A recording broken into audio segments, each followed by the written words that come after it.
আসসালামু আলাইকুম, শুভ সকাল বন্ধুরা। নীলকান্ত সরকারি কলেজ মনোহরগঞ্জ কুমিল্লা থেকে স্বাগত জানাচ্ছি। আপনারা এর আগে অনেক দেখেছেন, গেটের দুই পাশে দুইটি কামিনী গাছ কলেজের কাল থেকে ঠায় দাঁড়িয়ে আছে। এই গাছ অনেক পুরনো, তবে দাঁতের ব্যথায় হয় মনে করে এই মানুষরা এই কামিনী গাছের ডাল ভেঙে নিয়ে যায়। আমি অবশ্য ঢাকা আগে এই কথা শুনি নাই।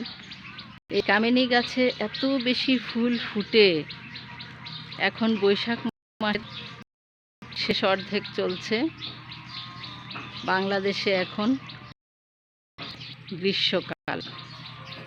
এই যে সুন্দর ফুলগুলো ফুটে পোকায়, এগুলো হচ্ছে সুবাসিত দেশি কামিনী ফুল। এই কামিনী ফুলের এত সুবাস, আমি রাত্রে হঠাৎ বের হয়েই ঘ্রাণ পেয়ে অবাক হলাম। পরে দেখলাম যে মনে কামিনী গাছের ফুল ফুটেছে এবং কামিনী গাছের সুবাস চারদিক মৌ মৌ করছে। এই গাছ অনেক বয়স্ক, কালের সাক্ষী হয়ে দাঁড়িয়ে আছে।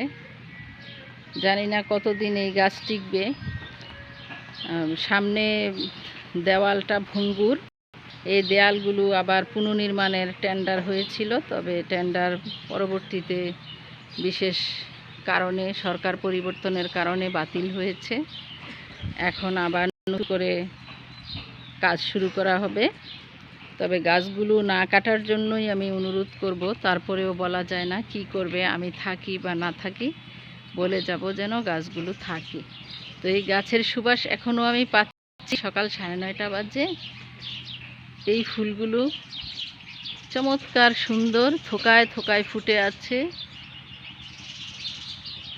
অনেক উপরে, যার জন্য আমি বেশি কাছে থেকে দেখাতে পারছি না। এগুলো দেশি কামিনী।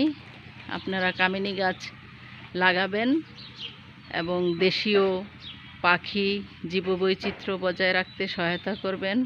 পাশাপাশি সৌন্দর্য হবে, পরিবেশের ভারসাম্য রক্ষা হবে এবং অক্সিজেন দিবে। আপনারা ভালো থাকুন, সুস্থ থাকুন, গাছের সাথে থাকুন, ফুলের সাথে থাকুন। আল্লাহ হাফেজ।